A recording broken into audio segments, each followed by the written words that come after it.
Um mundo ideal é um privilégio ver daqui. Oi, gente!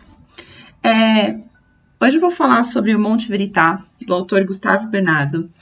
E antes, acho que seria interessante falar um pouco sobre o autor. Então, ele mora no Rio de Janeiro e ele é professor da UERJ, a Universidade Estadual do Rio de Janeiro. Ele escreve ensaios literários e romances, tá bom? Mas ele também tem essa trilogia de romances infanto-juvenis, do qual o Monte Verità pertence. O primeiro livro dessa trilogia chama O Mágico de Verdade, que é de 2006. O segundo é o Monte Verità, que é de 2009. E o terceiro chama Nanook, que é de 2016. Então, gente, sobre o enredo do livro, eu já vou avisando que vai ter spoiler. Basicamente, o que acontece ele tá ali na Suíça, né, que nem eu já falei pra vocês, e ele começa a escrever essa história dele. Então, o próprio personagem do livro tá escrevendo a história que a gente tá lendo.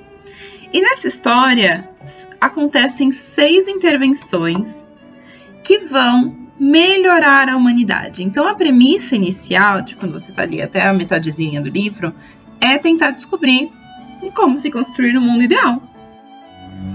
Então, sobre essas intervenções elas acontecem a cada domingo e elas alcançam todas as mídias possíveis, inclusive, por exemplo, jornais que já estão impressos, vai ter a intervenção. Telas de celular brilham, computador, todos os meios de mídia possíveis.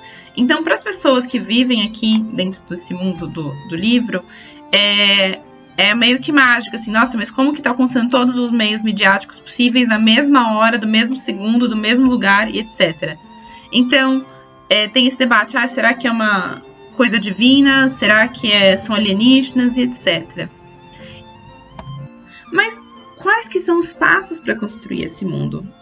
Isso que é o ponto, isso que é a chave do entendimento do livro. Porque é muito simples você imaginar, meu mundo ideal é cheio de paz, amor, rios de groselha e etc. Mas como que você constrói um mundo melhor? Quais que são os passos que você tem que fazer para sair do mundo que a gente tem hoje em dia para ir para um mundo melhor? É sobre isso que é o Monte Verità. Então, a partir disso, o autor, que é o Manuel, que é o personagem principal, que é o garçom, ele vai fazer intervenções no mundo que ele conhece para tornar esse mundo o mundo ideal para ele. E o que essas intervenções englobam, então? A primeira intervenção, por exemplo, é destruir qualquer arma de destruição em massa. A segunda intervenção, ele vai tornar as mulheres estéreis. Então, por 10 anos, elas vão estar estéreis, depois elas vão poder voltar a ter filhos, mas apenas um filho por mulher a vida inteira, e também um homem pode engravidar uma mulher. A terceira intervenção vai ser a limpeza do mundo. Então, ele vai começar a literalmente limpar o mundo inteiro. Ele vai pegar toda a sujeira que tem na humanidade, todo o mar, tudo do rio, todos os lixões, tudo, e vai juntar num globozão que vai ficar circulando a Terra, um cometozão. Então, essa quarta intervenção vai ser a própria explosão desses 2 cometas de sujeira, né? Um que vai ser apelidado cocô de merda, porque é o que está sendo feito nessa uma semana de intervenção, e o outro que era de toda a sujeira humana que tinha acumulada de séculos. Quando ele explode esses cometas, eles vão virar meio que uma neve, e vai nevar no Rio de Janeiro, inclusive. A quinta intervenção, ela é bastante interessante porque é um tema que tem sido muito discutido também hoje em dia. Os animais vão aprender a ter medo do homem, então o homem não vai poder mais explorar eles.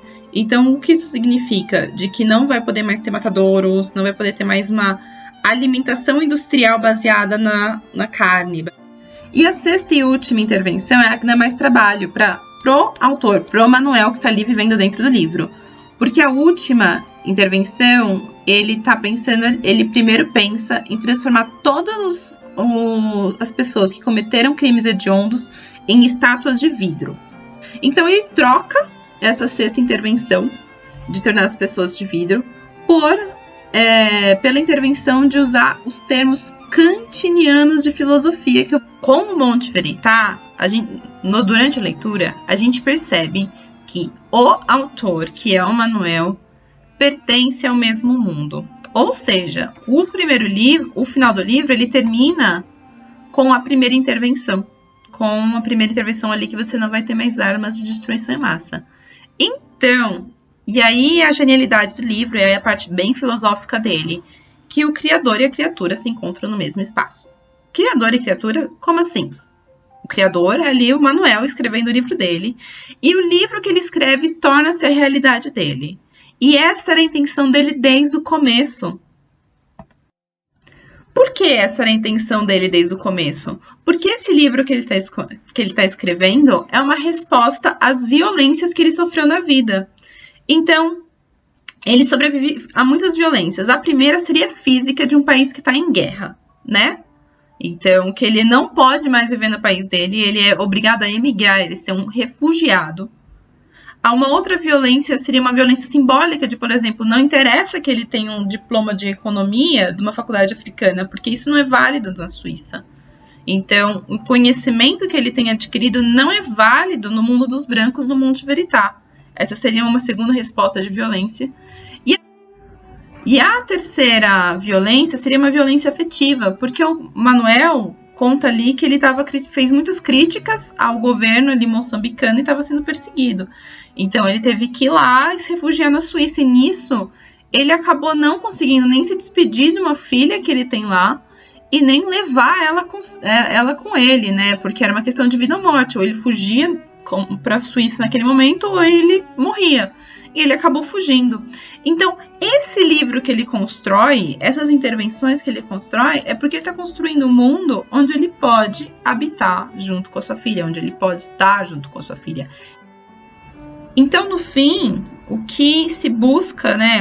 Qual que é a conclusão que você pensa quando chega no final do livro é essa.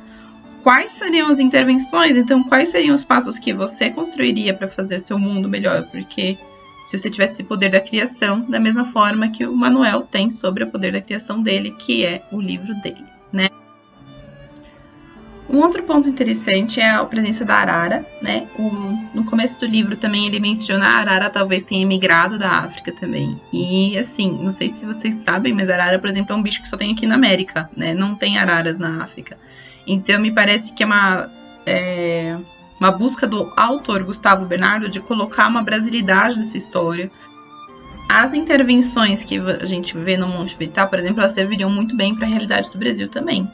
Sobre a poluição, sobre ter mais cuidado com as crianças, sobre a violência. Então, quando eu li assim, eu fui tentar entender qual o papel de ter uma arara aqui, já que ela não emigrou da África, né, gente? Então tem que ver por que ela tá nessa história. Eu acho que parece muito mais como se a arara fosse uma parte do autor Gustavo Bernardo dentro desse livro. Então, como se ele estivesse ali vivendo aquilo todo. Foi isso que eu consegui, pelo menos, imaginar na leitura. Então, sobre o Monte Veritá, eu super aconselho a leitura. Principalmente, assim, como professora de filosofia, eu acho que é um jeito muito fácil de você entender as máximas de Kant. Mas e vocês? Como vocês construiriam o seu mundo ideal?